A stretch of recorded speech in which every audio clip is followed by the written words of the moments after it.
अस्सलाम वालेकुम नाज़रीन, प्रोग्राम आप देख रहे हैं comedy box world cup special edition जारी है। मैं हूं Tala Alamgir. Of course we are talking about the cricket world cup and क्योंकि अब सेमीफाइनल्स का बिल्डअप है, बड़े मैचेस आने वाले हैं। कल ऑफ कोर्स ग्रुप स्टेजेस का आखिरी मैच हुआ। Netherlands they faced the host nation Indian national team. एक बड़े मार्जिन से इंडिया ने नेदरलैंड्स को शिकस्त दी। ऑफ कोर्स ऐसा लग रहा था कि फाइट बैक करेगी, अच्छी परफॉर्मेंस नेदरलैंड्स की रही है। दो अपसेट्स भी किए हैं। ऑफ कोर्स साउथ अफ्रीका को शिकस्त का सामना करना पड़ा against Netherlands. Of course so हम इस पे ऑफ कोर्स बात करेंगे, लेकिन कल के मैच में एक और जो कि शाइनिंग मोमेंट था, क्योंकि इस वर्ल्ड कप के अंदर, ना सिर्फ इस वर्ल्ड कप के अंदर, इससे पहले एशिया कप में भी Virat Kohli is been back in form and is been performing really well for Indian national team.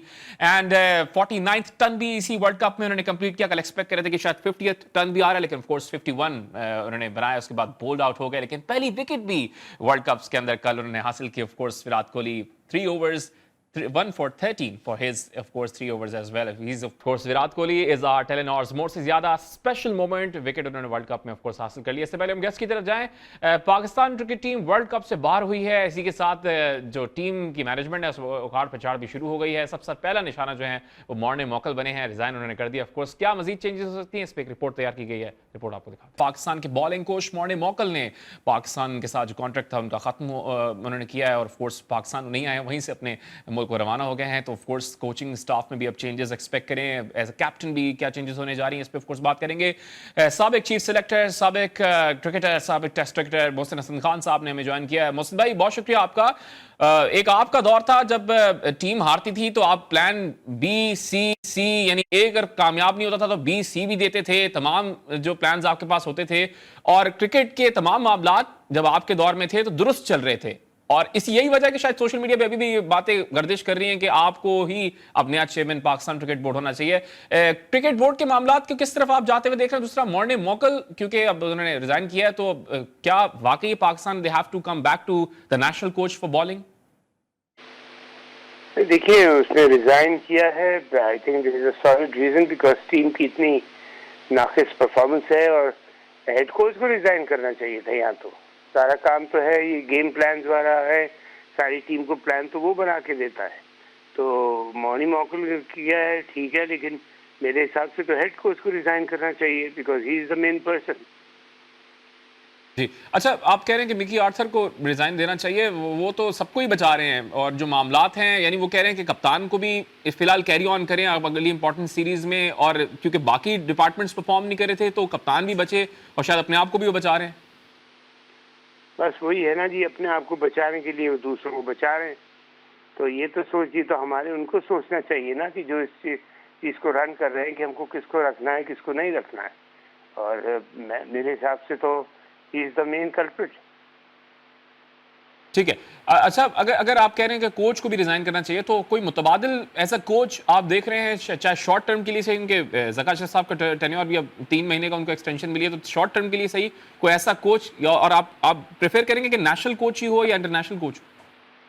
देखिए आपको पता, मैं तो हमेशा से इस चीज़ के फेवर में हूँ कि कोच हमारा होना चाहिए, लेकिन हमारा भी सही आदमी। ये नहीं कि हमारा कोई भी किसी को भी उठा के लगा दें आप। तो इसलिए कि हमारे भी कुछ कोचेज ने प्रूव करके दिया है कि उन्होंने कुछ डिलीवर करके नहीं दिया पाकिस्तान को। तो ये, और हमारे पास बड़े अच्छे प्लेयर्स हैं, हमें बाहर देखने की ज़रूरत ही नहीं है। आप अल्हम्दुलिल्लाह पाकिस्तान में आपको head coach, batting coach, bowling coach, fielding coach के लिए फिर भी आप कह सकते हैं कि बाहर से आप कर सकते हैं, बिकॉज हमारा फील्डिंग स्टैंडर्ड अभी तक इम्प्रूव नहीं हुआ है। और इसके लिए मैंने पूरे प्लान्स बनाए थे कि जिस तरह हम लेके आते इम्प्रूवमेंट, और अल्लाह के फजल से मैं दिखाता अपनी पूरी कौम को कि इस तरह पाकिस्तान की टीम को हमने फील्डिंग को इम्प्रूवमेंट की है।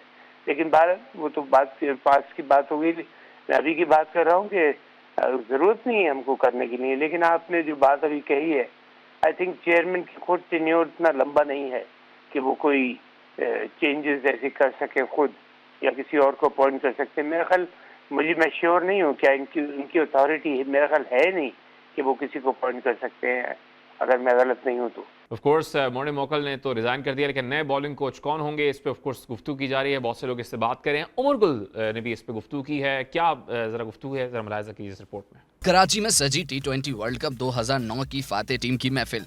चैंपियंस की महफिल में फातिह कप्तान यूनुस खान का कहना था कि कौमी टीम में तब्दीलियां जरूरी हैं। बाबर आजम की कप्तानी पर शाहिद आफरीदी बोले, दौरे ऑस्ट्रेलिया में बाबर आजम को कप्तान बरकरार रहना चाहिए। कप्तान जो होता है वो 10 लड़के जो ग्राउंड में होते हैं उस तरह नहीं सोचता। वो लीडर इसलिए होता है कि वो डिफरेंट आइडियाज के साथ ग्राउंड में प्लेयर्स को लीड करता है, तो ये कप्तान का इंपॉर्टेंट रोल है। कामरान अकमल ने कहा, बाबर कप्तानी छोड़ दें।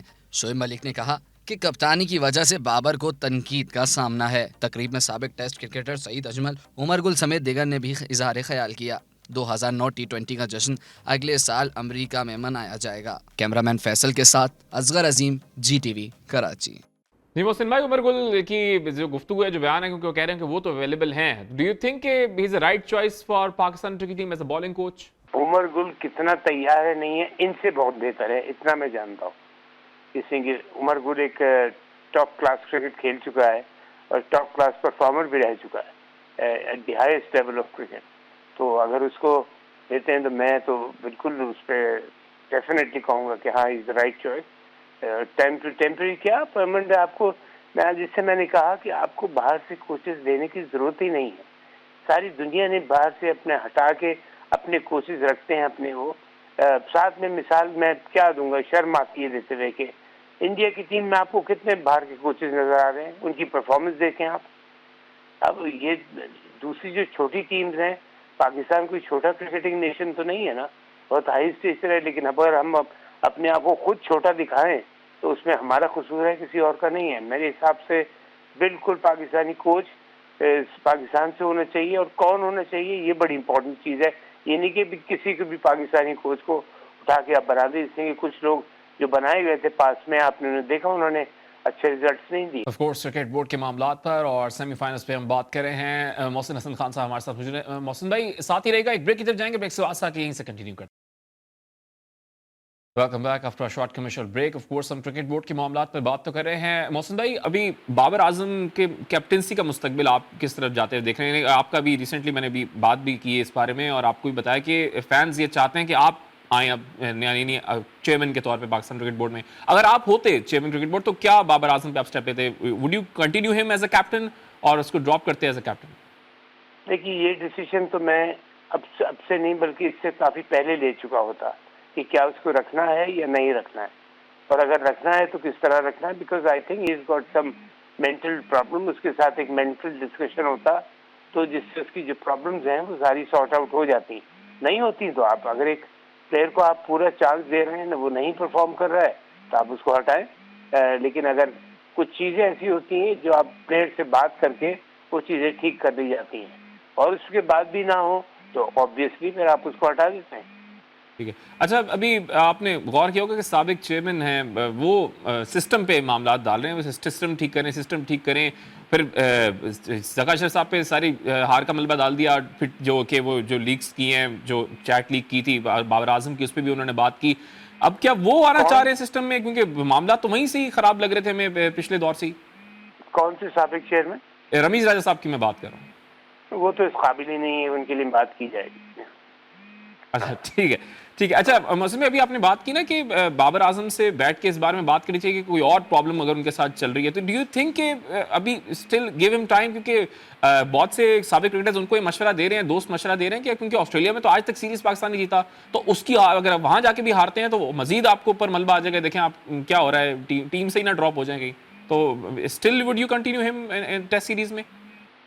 नहीं, देखिए, जैसे आपने कहा कि पाकिस्तान ने आज तक नहीं जीता, तो अगर नहीं जीता तो इसके होते हुए भी नहीं जीतेगा, किसी और के आने से भी नहीं जीतेगा। हमें कभी इस अप्रोच के साथ नहीं जाना चाहिए कि हम नहीं जीतेंगे। हमें ऐसा कॉम्बिनेशन अपनी तरफ से हम बेस्ट पॉसिबल कॉम्बिनेशन बनाएं। उसके बाद लड़कों को पूरा ये हो कि मुझे एफर्ट 100% एफर्ट चाहिए, और आई टेल यू व्हाट, इतना टैलेंट है, इतनी टीम कॉम्बिनेशन अच्छा बन सकता है कि ऑस्ट्रेलिया में क्या हम कहीं पे भी जाके अच्छी परफॉर्मेंस देते हैं। लेकिन जब आप टीम में मेरिट नहीं रखेंगे, स्क्वाड में भी और प्लेइंग 11 में भी, आपकी प्लेइंग 11 ने सही नहीं खेली है पूरे वर्ल्ड कप में, even starting from Asia cup. तो जब आपकी प्लेइंग 11 सही नहीं खेलेगी, बिकॉज स्क्वाड में आपका सही नहीं पिक हुआ था, उसमें कुछ पसंद वाले लड़के रखे गए थे जो नहीं होना चाहिए थे, जो एक दो तीन चार लड़के जो होना चाहिए थे वो स्क्वाड में भी नहीं थे, ऑब्वियसली फिर प्लेइंग 11 में भी नहीं होंगे। तो ये बड़ी इंपॉर्टेंट चीज़ है कि आप मेरिट के ऊपर अपनी लेन लड़के, चाहे वो बैट्समैन हो या बॉलर हो, तो आप देखिए टीम बहुत बेहतर परफॉर्म कर सकती है। लेकिन जब मेरिट नहीं होगा ना टीम सिलेक्शन में, ना आपकी, और अब सबसे बड़ी बात है अकाउंटेबिलिटी, आपकी अकाउंटेबिलिटी नहीं होगी तो आपकी प्रॉब्लम, हमारी प्रॉब्लम रहेगी। मैं जब अल्लाह के फजल से चीफ सेलेक्टर हेड कोच था, एक एक प्लेयर को ये पता था कि हमने जरा सा भी परफॉर्मेंस को खराब किया, डिसिप्लिन खराब किया या कोई ऐसी बात हुई, टीम से बाहर हो जाएंगे। ये चीज आपको करना पड़ेगी। बिल्कुल। अच्छा मोहसिन भाई, क्योंकि इंपॉर्टेंट सीरीज है तो क्या चेंजेस आप एक्सपेक्ट करेंगे? ऑस्ट्रेलिया के खिलाफ आपकी बल्लेबाजी के तो चर्चे आज भी होते हैं, 11 टेस्ट मैचेस खेले हैं, 786 run with an average of 43.6 of course, और दो इंपॉर्टेंट सेंचुरीज जो कि 149 और 152 गालिबन, अगर मैं दुरुस्त हूं तो आपने बनाए हैं, वो ऑस्ट्रेलिया में जाके बनाए हैं। तो कोई चेंजेस इस स्क्वाड में आप एक्सपेक्ट करेंगे? लास्ट टेस्ट मैच के लिए would you continue Sarfaraz Ahmed in the squad, या शान मसूद ने परफॉर्म किया अभी? ऑफ कोर्स आप ये तो नहीं कहेंगे कि साइम अयूब भी इसी टेस्ट में ही जाए, वो तो ऑफ कोर्स परफॉर्म कर रहे हैं, लेकिन ओडीआई और टी20 में बेहतर है। देखिए, मैं नाम नहीं लूंगा, लेकिन मैं जरूर कहूंगा ये बात कि इस टीम में कम से कम 4-5 चेंजेस होना चाहिए, जो कि बहुत फायदा पहुंचाएंगे टीम को। मेरिट पे जो लड़के वो आएंगे, चाहे वो सरफराज हो या शान मसूद हो या कोई भी हो, लेकिन ये डेफिनेटली इस टीम में 3-4 लड़के ऐसे हैं जो आना चाहिए, जिससे टीम में बहुत बेहतरी आएगी। और टीम मैनेजमेंट को सुना बहुत सही है, इसीलिए जब टीम मैनेजमेंट प्लेइंग 11 ही सही नहीं होगी, गेम प्लान नहीं होगा, स्ट्रैटेजी सही नहीं होगी, डिटर्मिनेशन, डिमांड नहीं की जाएगी, एक मोटिवेशन होता है पूरा, एक किलर इंस्टिंक्ट चाहिए होता है मैच जीतने के लिए, वो हमें पूरे वर्ल्ड कप में नजर नहीं आई। ये जब वर्ल्ड कप हो या ऑस्ट्रेलिया टूर हो या इवन अगर हम पाकिस्तान में सीरीज खेल रहे हो, अगर ये चीजें मिसिंग होंगी तो फिर हम जीतना बहुत मुश्किल हो जाएगा।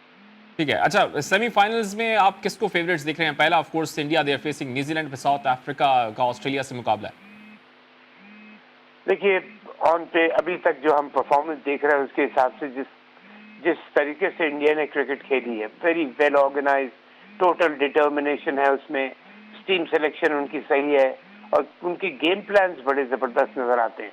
ये चीजें होती हैं जो हर जीत में बहुत बड़ा डिफरेंस डालती है। और इंडिया की टीम में अब मैं समझता हूँ टीम उनकी ठीक है, अच्छी है, लेकिन उनकी प्लानिंग इतनी अच्छी है, उनकी डिटर्मिनेशन है और गेम प्लान उनकी बैटिंग बॉलिंग दोनों में, और जो एक मोटिवेशन है प्लेयर्स में, बहुत जरूरी है किलर इंस्टिंक्ट लाने में, चाहे बैटिंग कर रहे हो बॉलिंग कर रहे हो, वो चीज उनमें नजर आई है जिसकी वजह से वो बड़ा अच्छा परफॉर्म कर रहे हैं अभी तक। तो एज ए टीम, हेलो जी जी, हाँ, मैं कहता एज ए टीम उसकी परफॉर्मेंस बड़ी अच्छी लग रही है, लेकिन वनडे क्रिकेट में और टी20 में ऑन द डे बड़ा डिपेंड करता है शॉर्टर वर्जन में कि ऑन द डे कौन बेहतर क्रिकेट खेल गया है। अब सामने उनका ऑस्ट्रेलिया से मैच है, if I am not wrong, Australia से ना, इंडिया का न्यूजीलैंड से है, साउथ अफ्रीका का जी ऑस्ट्रेलिया से। न्यूज, हाँ अच्छा, तो इसका मतलब इंडिया का न्यूजीलैंड से मैच है। न्यूजीलैंड को मैं बहुत हाईली रेट करता हूँ, इसलिए वो भी बड़ी अच्छी टीम गेम खेलती है, उनमें पूरा टीम परफॉर्मेंस नजर आता है। और उनकी मैं आई पर्सनली फील के न्यूजीलैंड को हराने के लिए इंडिया को फिर बहुत अच्छी क्रिकेट खेलना पड़ेगी, अदरवाइज न्यूजीलैंड हरा देगा इंडिया। यानी अगर न्यूजीलैंड को हरा देता है इंडिया तो क्या वर्ल्ड कप जीतने जा रही है फिर? यानी न्यूजीलैंड तो बहुत फेवरेट्स हैं ना, जो परफॉर्मेंस तो दिखाते हुए आए हैं, 400 करते हुए आए हैं। साउथ अफ्रीका चले कहीं ना कहीं चोक कर जाता है, तो अगर न्यूजीलैंड को शिकस्त दे रहा है तो इंडिया वर्ल्ड कप जीत सकता है? बिल्कुल जीत सकता है। देखिए, जैसे मैंने कहा, अभी तक जिस तरह की वो क्रिकेट खेल रहे हैं उनमें नजर आ रहा है कि सीधा चैंपियंस ये होंगे, लेकिन ऑन द डे बहुत फर्क पड़ता है कि on the coming day, on the certain day, कि आपकी परफॉर्मेंस क्या है, किस तरह आपका पूरा प्लानिंग चली है, गेम प्लान चला है, साथ में आपकी जो टीम में जो डिटर्मिनेशन, कॉम्बिनेशन जो अभी तक उनमें बड़ा जबरदस्त नजर आया है। लेकिन ऑन द डे बहुत डिपेंड करेगा, और आई थिंक न्यूजीलैंड को जरा सा भी चांस मिला तो definitely New Zealand has got a very good chance of beating India. ठीक है। अच्छा, एक और कमेंट में आपसे लाना चाह रहा था मोहसिन भाई, भी ज़रा आपने डेवलपमेंट्स देखी होंगी, साउथ अफ्रीकन क्रिकेट बोर्ड में ज़रा सैक किया, फिर आईसीसी मेंबरशिप भी उनकी मुअत्तल हुई है।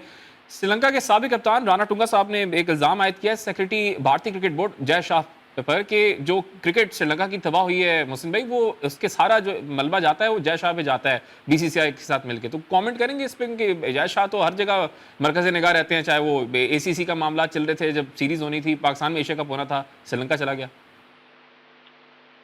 देखिए ये बात मुझे समझ में नहीं आती कि आपका क्रिकेट बोर्ड है, आप तो उसको जिम्मेदारी ठहरा रहे हैं किसी बाहर वाले आदमी के ऊपर। इसका मतलब आप में कमजोरियां हैं। अगर हमारी तरफ से भी मैं सुनता हूँ बड़ा इतराजात का यूज होते थे उसके ऊपर, हम अपनी कमजोरियां तो सही करें, अपने आप को तो हम मजबूत करें। अगर किसी और के ऊपर मेरे हिसाब से अगर ऐसा कोई इल्जाम डालता है तो इसका मतलब खुद का क्रिकेट बोर्ड इतना वीक है। अगर श्रीलंका ऐसी बातें कर रहा है जो I think which is not, मैं इस रिमार्क को तो बिल्कुल सही नहीं दूंगा कि आप अपनी क्रिकेट बोर्ड की जिम्मेदारियां किसी दूसरे मुल्क के इंसान के ऊपर डाल दें। ठीक है, बहुत शुक्रिया। साबिक टेस्ट क्रिकेटर हैं और साबिक चीफ सेलेक्टर हैं पाकिस्तान क्रिकेट टीम के। बहुत शुक्रिया आपका। Of course one of the names, जैसे कि मैं कह रहा था कि पाकिस्तानी शायकीन क्रिकेट चाहते हैं कि शायद क्रिकेट बोर्ड में भी इनका चेयरमैन के तौर पर वो कल एक नए प्रोग्राम के साथ ऑफ कोर्स हाजिर होंगे। अपना ख्याल रखिएगा। अल्लाह हाफिज।